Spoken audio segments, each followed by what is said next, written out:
They thought she was just a fragile old woman with shaking hands and fading memories. They thought time had made her weak. But what they didn't know was this: she was watching, remembering everything, and quietly preparing a revenge so smart and so patient that when justice finally arrived, no one could stop it.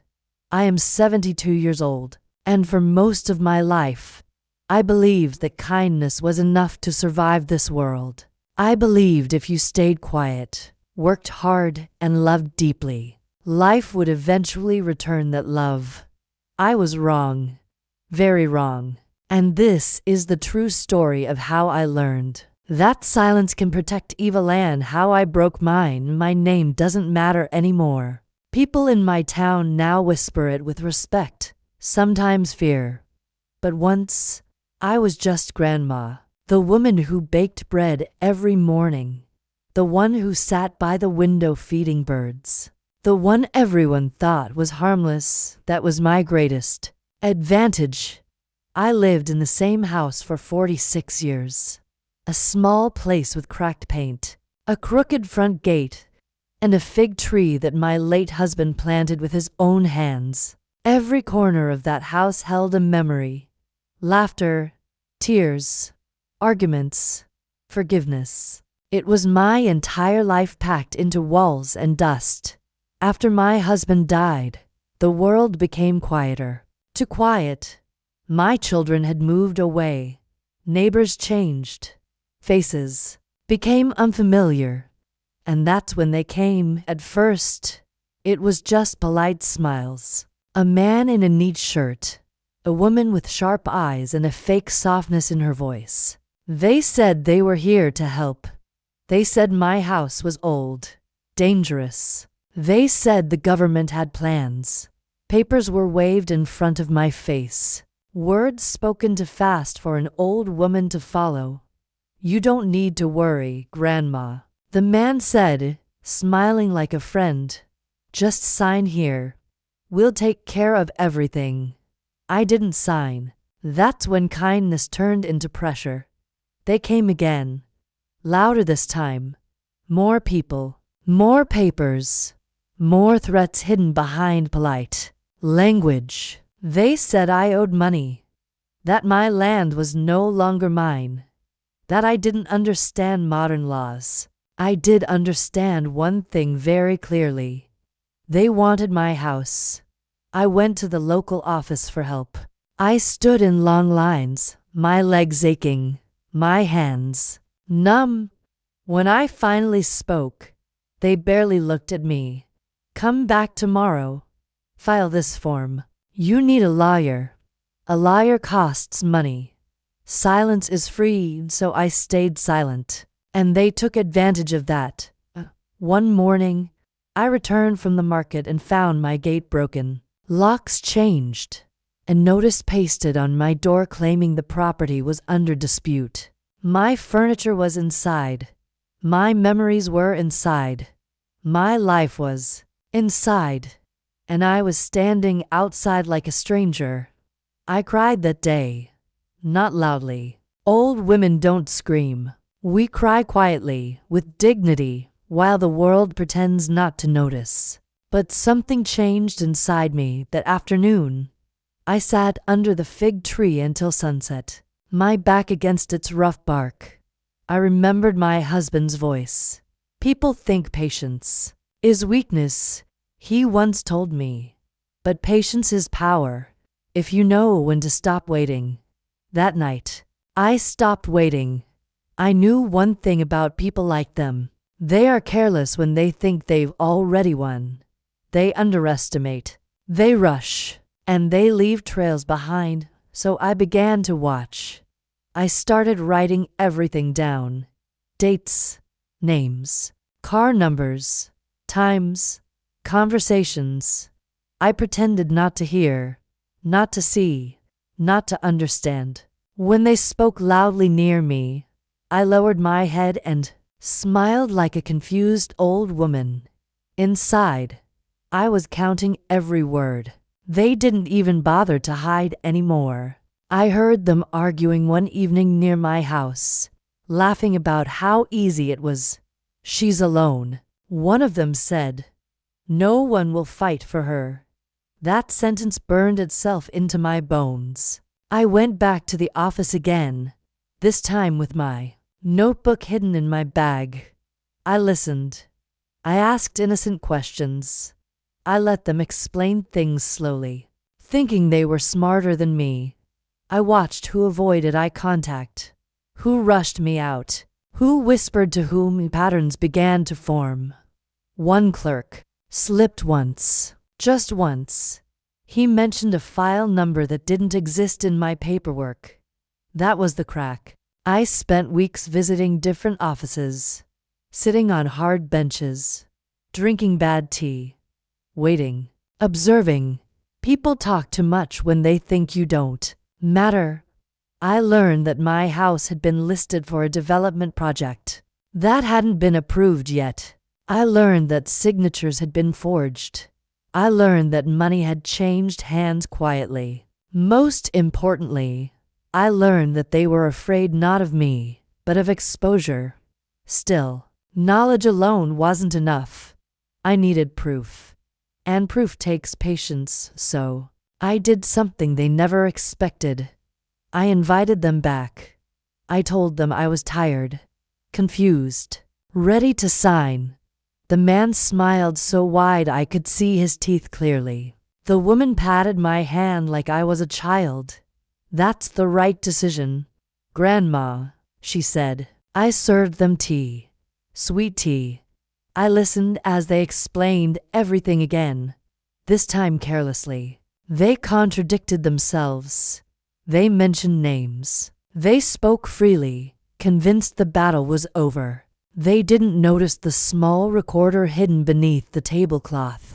They didn't notice my shaking hands weren't from fear, but from adrenaline. When they left, I locked the door and sat down. Slowly, for the first time in months, I smiled. But revenge is not justice. And I didn't want them hurt.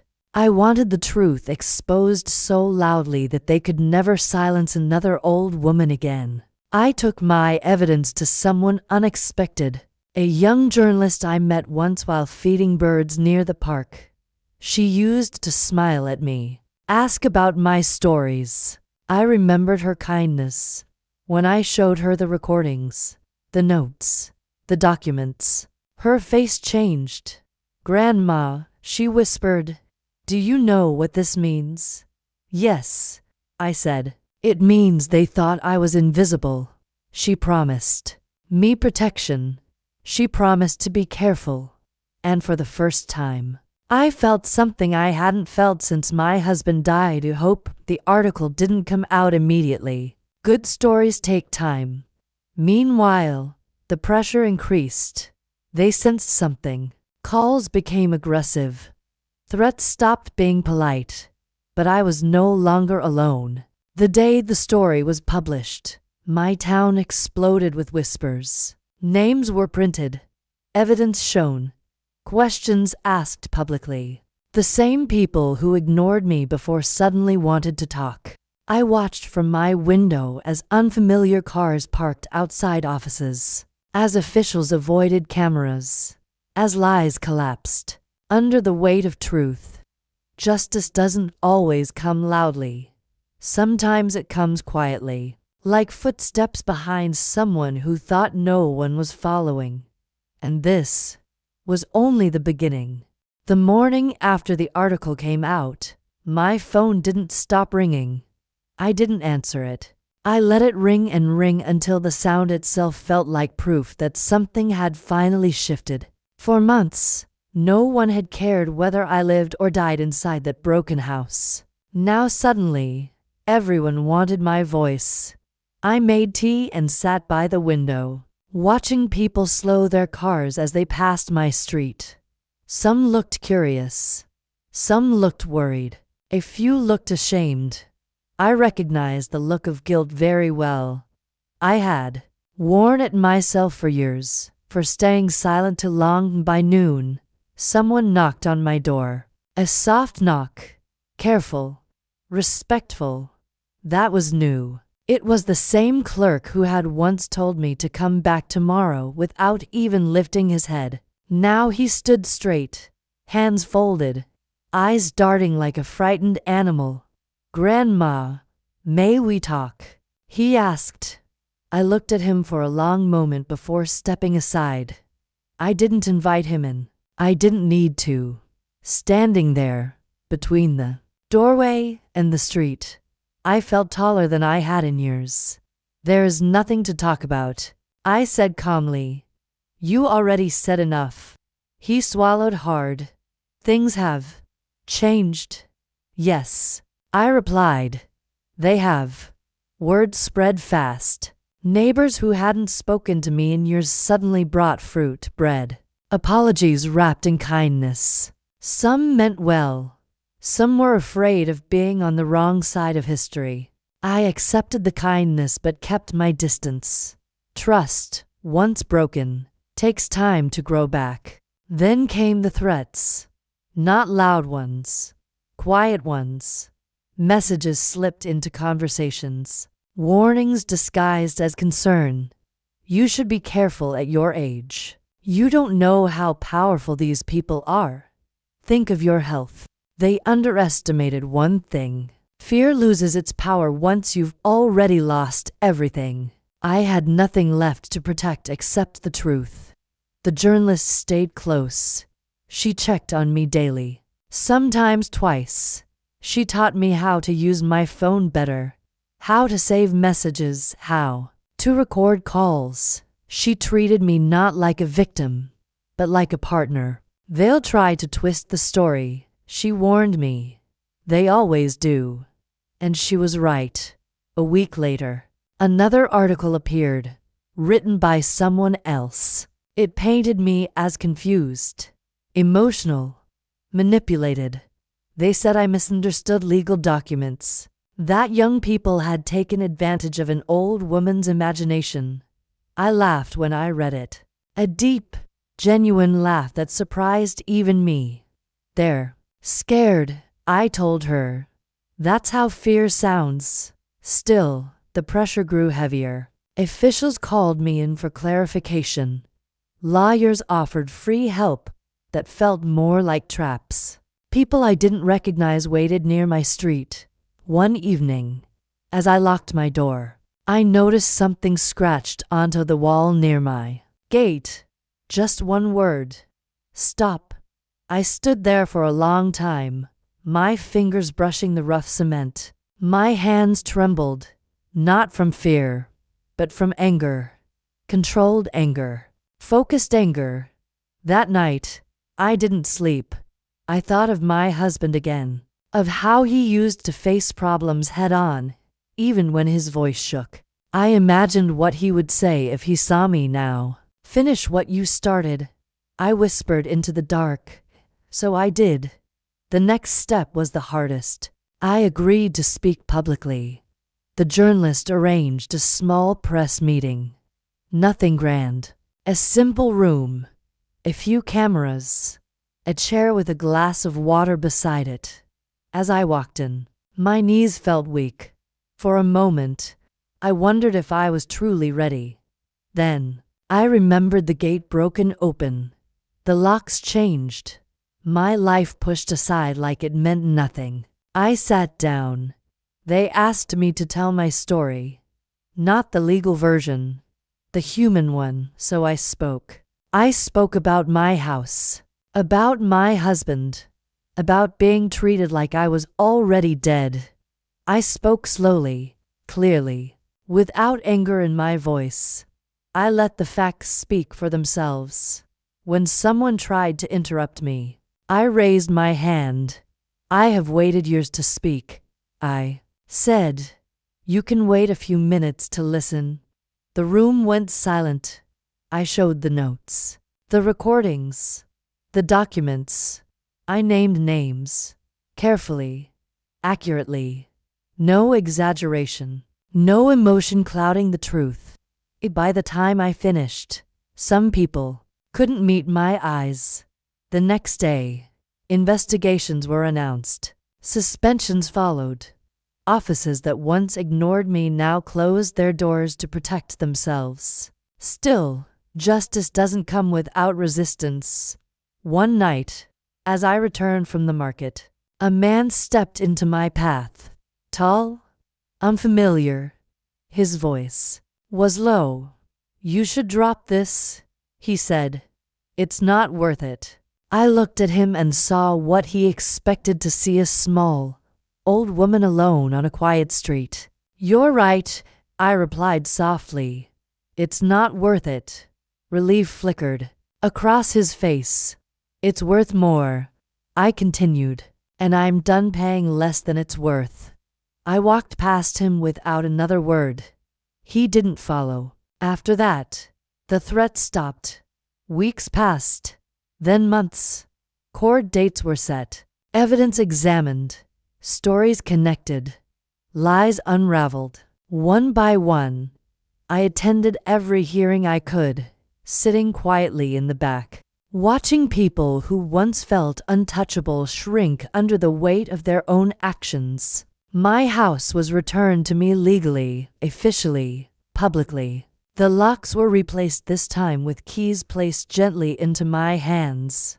When I stepped inside, the air felt different, familiar, yet new. I ran my fingers along the walls, touching memories that had waited patiently for me to come back. But something inside me had changed forever. I was no longer just surviving. I was standing. One afternoon, a young woman knocked on my door. She looked nervous, eyes lowered. "My grandmother is going through something similar," she said quietly. "They're trying to take her land. I read your story." I invited her in. I made tea. I listened, and in that moment, I understood something important. This was never just about my house. It was about proving that age does not erase truth. That silence does not mean consent.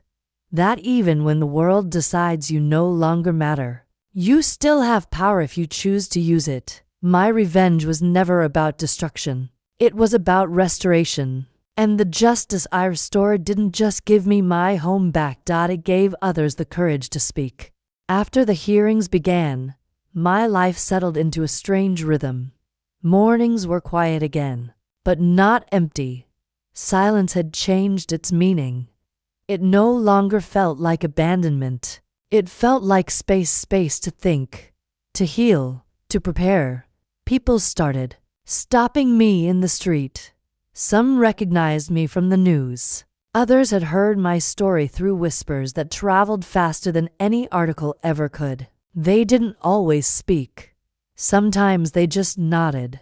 Sometimes they squeezed my hand, like they were borrowing strength. I didn't realize how many people had been watching quietly, the same way I once had. Not all attention was kind. There were looks filled with resentment, with the unspoken question, "Why didn't you stay quiet?" Those stares no longer frightened me. They reminded me that truth always makes someone uncomfortable. One afternoon, a letter arrived with no return address. The paper was thick, expensive. The words were carefully chosen. It offered a settlement. Money, more than my house was worth. Enough to disappear comfortably. All I had to do was withdraw my statements and stop cooperating. I folded the letter slowly and placed it on the table. My hands didn't shake this time. That offer told me everything I needed to know. They weren't trying to fix a mistake. They were trying to buy silence. I tore the letter into small pieces and burned them in the kitchen sink, watching the ash swirl down the drain. It felt like closing a chapter I no longer needed. The pressure shifted after that. Less direct, more strategic. They tried to delay hearings, to confuse timelines, to exhaust me. They didn't understand something important. Old age teaches endurance. I had survived childbirth without hospitals, grief without therapy, poverty without complaint. I could survive bureaucracy still. There were nights when doubt crept in, when the house felt too big, when memories echoed too loudly. I would sit in my husband's old chair and wonder if this fight had cost me more than it gave. On one of those nights, I opened a drawer I hadn't touched in years. Inside were letters my husband had written to me when he traveled for work. His handwriting was uneven, rushed, full of ordinary love. In one letter, he wrote, "If the world ever tries to make you smaller, remember you carry generations inside you." I pressed the paper to my chest and cried. Not from sadness, but from release. The next hearing was different. I could feel it before I even entered the building. The air was heavier, the room fuller. People whispered my name like it meant something now. They brought in witnesses. Some spoke nervously. Some avoided the truth. Others surprised me. One man, an office worker I barely remembered, stood up and told everything. How he was instructed to falsify files. How he was threatened when he hesitated. How he convinced himself it wasn't his responsibility. His voice broke when he apologized. Not to the court, to me. "I saw her sitting there every time," he said, pointing in my direction. "And I told myself she'd be fine. I was wrong. I didn't forgive him in that moment. Forgiveness takes time. But I acknowledged his courage. That mattered." Outside the courtroom, reporters crowded around me. "Do you feel victorious?" one asked. I thought carefully before answering. "I feel awake," I said. "Victory comes later." The story spread beyond my town. People shared it online. Messages arrived from strangers, women, mostly widows, grandmothers, daughters fighting on behalf of someone older who didn't know how to fight back. One message stayed with me. It was short. "I thought I was invisible too. Thank you for proving I'm not." That message became my fuel. But power doesn't shift without consequences. One evening, my electricity went out. Just my house.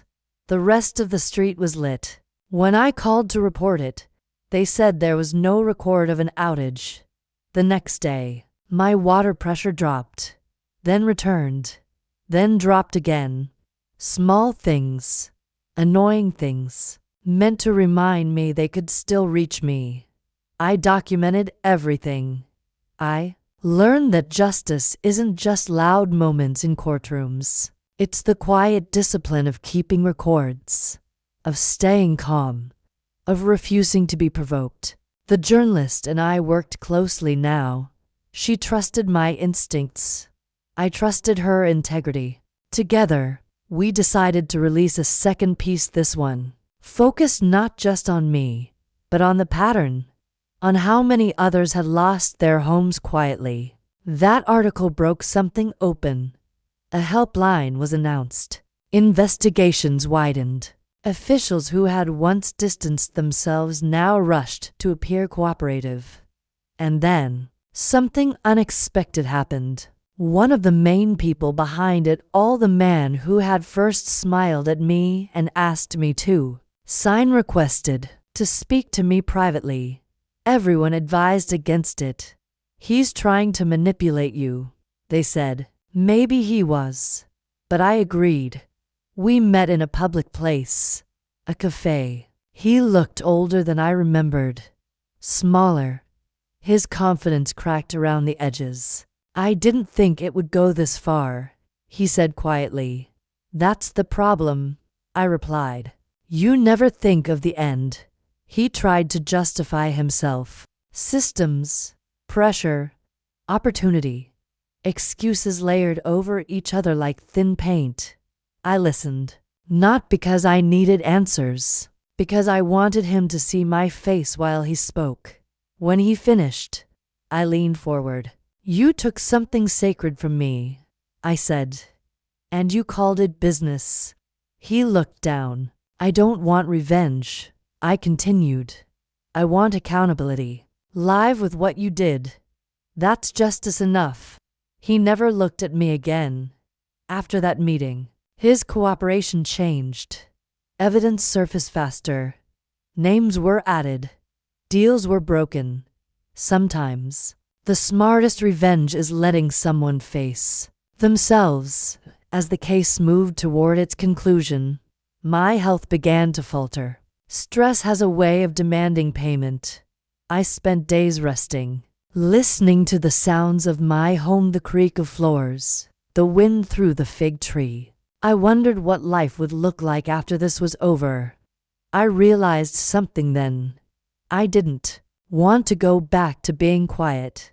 I began visiting community centers, speaking to small groups. No microphones, no cameras, just people sitting in a circle, sharing stories. I told them the truth. Fear doesn't disappear. You learn to walk with it. Justice doesn't arrive perfectly. You fight for it piece by piece. And age is not the end of relevance. It's the proof that you've endured long enough to matter. The case was nearing its final judgment. I could feel it like pressure before rain. Whatever happened next would not just decide my future. It would define my legacy. The day the final judgment approached, I woke before dawn. Not because of fear, but because my body had learned to rise early after a lifetime of responsibility. I sat on the edge of my bed, feet on the cool floor, listening to the quiet pulse of the house. For the first time in a long while, that quiet didn't feel heavy. It felt steady. I dressed slowly, choosing simple clothes. Nothing dark, nothing dramatic. I wasn't going to court as a symbol or a headline. I was going as myself, a woman who had lived long enough to know that truth doesn't need decoration. Outside, the fig tree swayed gently. I touched its trunk as I passed, the way I always did, like greeting an old friend. "Whatever happens," I whispered. We stood. The courtroom was full, more full than I had ever seen it. Faces I recognized, faces I didn't. Some people avoided my eyes. Others searched for them, like they needed confirmation that I was real. I took my seat and folded my hands in my lap. As proceedings began, I felt something unexpected calm, the kind that only comes when you've already accepted every possible outcome. I had lost before. I had survived worse than disappointment. The lawyers spoke. Arguments were made. Words like irregularities, misconduct, and systemic abuse floated through the air. They talked about me in the third person, like I was an idea instead of a living woman sitting 3 rows back. I didn't mind. I had already said my part. When the judge finally spoke, the room went still. Even the air seemed to hold its breath. The verdict was read carefully, line by line. Guilty findings, consequences, dismissals, criminal charges recommended, assets frozen, investigations to continue. With every sentence, something heavy loosened inside my chest. This wasn't just a win. It was acknowledgement.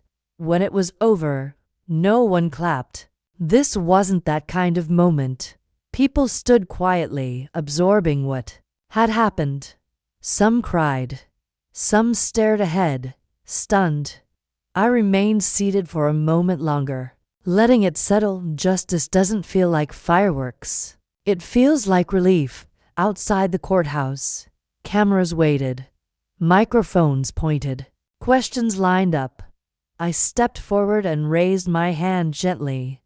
"I won't speak long," I said. "I've spoken enough." They leaned in anyway. This was never about proving I was right, I continued. It was about proving I wasn't powerless. And neither are others like me. Someone asked if I felt proud. I thought of the nights alone, the threats, the doubt, the exhaustion. "I feel peaceful," I said. "And that's more than pride." That afternoon, I went home and slept for hours. Deep, dreamless sleep. The kind you earn. When I woke, the sun was low, spilling gold across the floor. I made myself soup and ate slowly, savoring something as simple as warmth. The next weeks passed. Quietly, too quietly, at first. My body didn't know what to do without constant tension. I kept waiting for the next battle, but it never came. Instead, letters arrived, official ones. Apologies written carefully, legally, but still meaningful. Notices confirming restored ownership. Offers for assistance I no longer needed. Then came the personal letters. Handwritten notes from women I had never met. Stories folded into envelopes. Confessions. Gratitude. Fear. One letter was from a man. He wrote about his mother. How he had ignored her complaints about paperwork because he thought she was exaggerating. I didn't listen. He wrote, "I will now." I cried reading that one. I began answering letters, slowly, one at a time. Not with advice, just with honesty. I told them what I knew. You don't need to be loud to be strong. You don't need permission to protect what's yours. And you are never too old to matter. My health improved as the weeks went on. Not because life became easier, but because stress stopped poisoning me from the inside. I walked more, sat outside longer, laughed unexpectedly. One afternoon, the journalist visited me without her notebook. She looked tired, older, somehow. "I think this story changed me," she said. "It should," I replied. "Otherwise, what's the point of telling it?" She smiled and admitted something that surprised me. "I was afraid of becoming irrelevant someday," she said. "Watching you, it helped." That night, I sat alone again in my husband's chair. I spoke to him out loud, the way I sometimes did when no one was listening. "We did it," I said. "Not the way you would have. Not the way I planned. But we did." I imagined his quiet smile. The town began to change, slowly, but noticeably. Offices became more careful. People asked more questions. Elderly neighbors were treated with something closer to respect than patience. Not because of fear, because of awareness. One evening, I attended a small gathering at the community center. No stage, no spotlight, just chairs in a circle. They asked me to speak. I didn't prepare anything. "I want you to remember something," I said. "Injustice survives on the belief that its victims are alone. The moment that belief breaks, everything else follows." A woman reached for my hand and held it tightly. She didn't let go until the meeting ended. As months passed, I found myself less interested in the case and more interested in what came after. What does life look like when you stop fighting? The answer surprised me. It looks full. I planted new flowers near the fig tree. I painted a wall inside the house that had stayed bare for years. I donated some of the settlement money not to charities, but directly to people who needed legal help and didn't know where to turn. Quiet justice. I didn't want statues, or awards, or recognition. I wanted a world where fewer people needed to be brave just to survive. One morning, as I watered the plants, a child from the neighborhood waved at me. "My mom says you're strong," she shouted. I waved back. "No," I said softly to myself. "I'm awake. And there's a difference." The story was almost complete now. One final step remained, not in court, not in public, but within myself. Forgiveness, not for them, for me.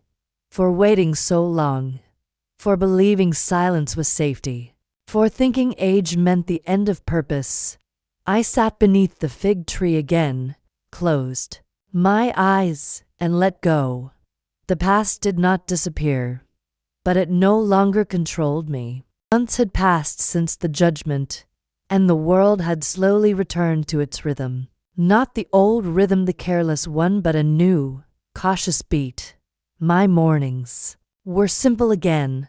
I woke early, made tea, sat by the window, and watched life move forward. But something inside me had permanently shifted. I was no longer waiting for permission to exist. One morning, as sunlight spilled across the floor, I realized something quietly profound. I was no longer angry. That surprised me. For so long, anger had been my fuel. Not wild anger, controlled, contained, but still powerful. It had kept me moving when fear tried to stop me. Now that the fight was over, I expected emptiness to replace it. Instead, I felt clarity. Justice had been restored, not because everyone suddenly became good, but because truth had been seen. And once truth is seen, it can never be unseen.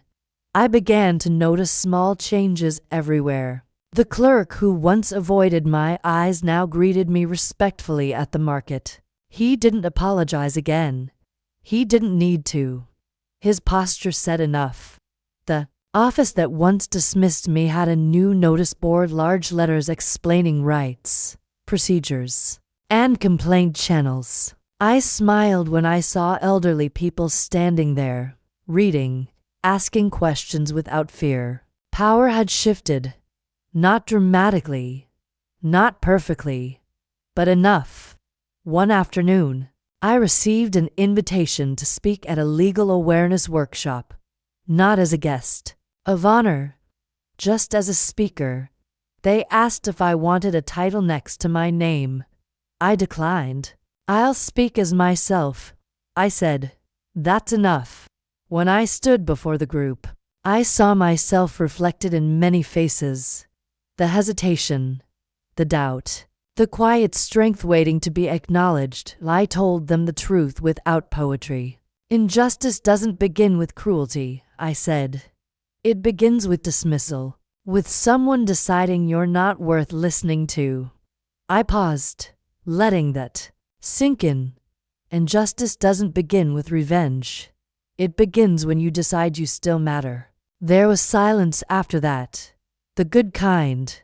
After the workshop, a woman approached me slowly. She looked to be in her late 40s, carrying the exhaustion of someone who had spent years holding others together while quietly falling apart. "I stayed quiet for too long," she said. "I thought it was too late." I took her hand. "It's only too late when you stop breathing," I replied. "And even then, your story still speaks," she cried. I didn't rush her. Some moments don't need fixing. They need witnessing. As the year turned, my health steadied. My body felt lighter without the constant weight of vigilance. I still had aches. I still moved slower.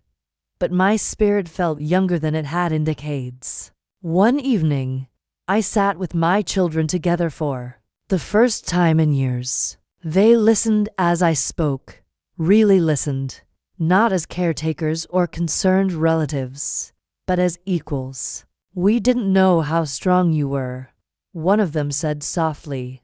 I smiled. "Neither did I," I answered.